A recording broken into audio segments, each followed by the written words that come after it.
As Pakistan spiraled into crisis this year, the effects were felt thousands of miles away in Kenya. There, Wilson Muthara pressed the government to put the tea his KDTR cooperative produces on a list of essentials that would grant firms access to precious US dollars.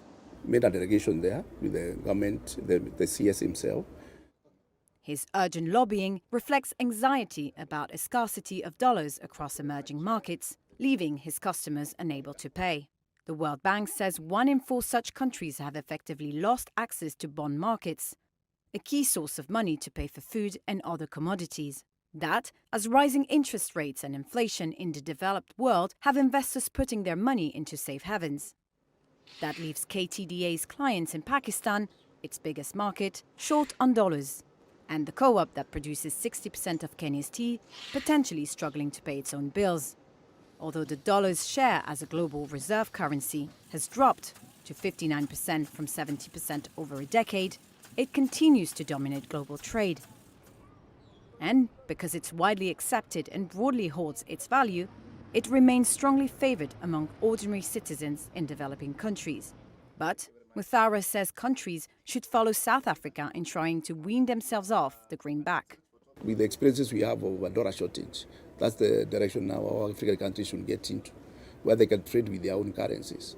So for us, if that is embraced, the way South Africa, they don't deal with the dollar, they deal with the rand.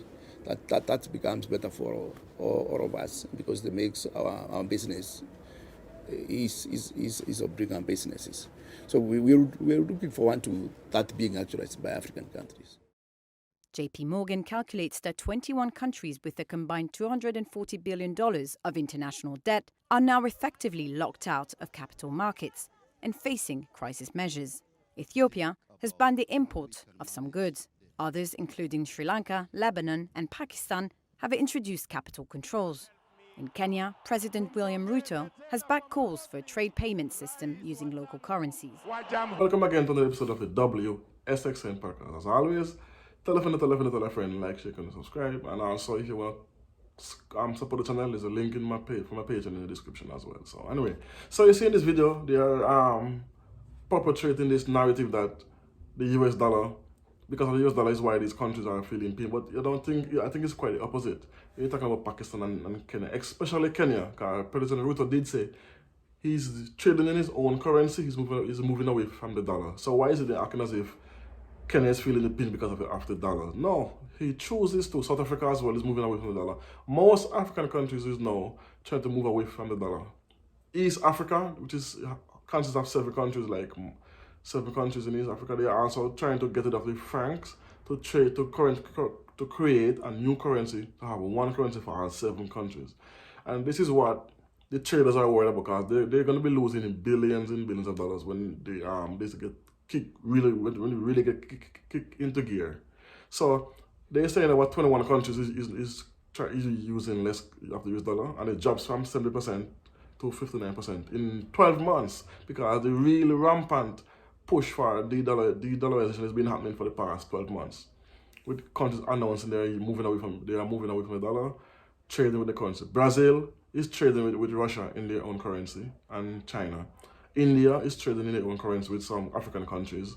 Same thing with Brazil, same thing with Russia and China. They are trading with African countries in their own local currency. So this is making up a big push for the not needing the US dollar, which aka de-dollarization, right?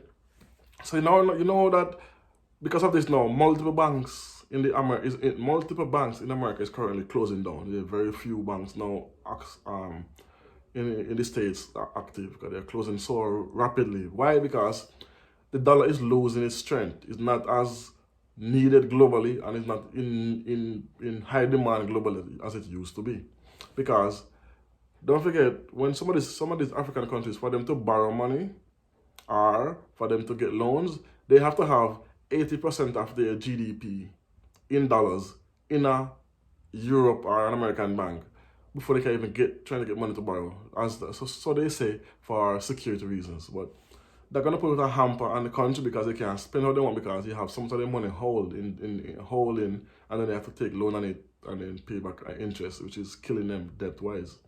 So this is why they don't want African countries to work with China or to work with Russia, especially China, because African are highly trading. I think it's 27 trillion has been traded between Africa and China for the past couple of years.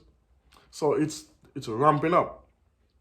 So this de-dollarization that's going on is not affecting the African countries as how they make it seem. It's more affecting traders and affecting the bottom dollar, and it's affecting banks now. Again, because if countries are not requesting the US dollar, they can lend it out in loan to get interest on it to make their own money. And Kenya and South Africa are the two leading countries right now with it, especially Kenya. Shout out to President Ruto and President Ramaphosa, those two African countries, presidents that's actually leading the charge, especially President Ruto. And he's in Paris recently talking about the restructure, needing a different financial system, because the current one that we're working on right now, it causes African countries to pay 8 times, 9, 10 times more than what everyone else is paying when it comes down to loan or bonds. France have a way bigger economy than Kenya, but yet Kenya is paying 8 times the amount of money to get loans or to do anything than France. And this is what Ruto is saying. These need to stop. We need to have a fair share. And these are some of the things that help keeping on the continent.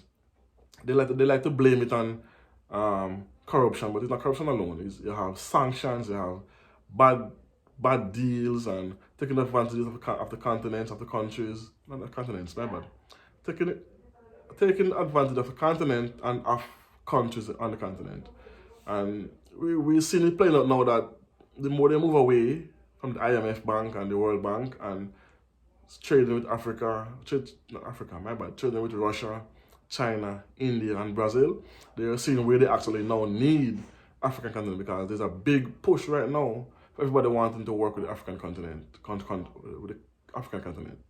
So the dollarization is not going to affect Africa as how they're making it sound out to be. They're just making it as if sounding an alarm, as what they always do, to make it look like as if Africa is in this big need of US dollars. No, because they've been sanctioning Zimbabwe and Uganda for years. They have Zimbabwe heavily sanctioned and other African countries. So how is it now you're saying without the dollar, the economy is going down when they already wasn't having access to the US dollar because of sanctions? So you see, this intentionally misrepresentation of what's happening on the continent. This is going on globally. So anyway, let me know what you think about this in the comment section. If you think what I'm saying is factual or not, let me know. We talk about it. You don't know. Peace, one love. Boom.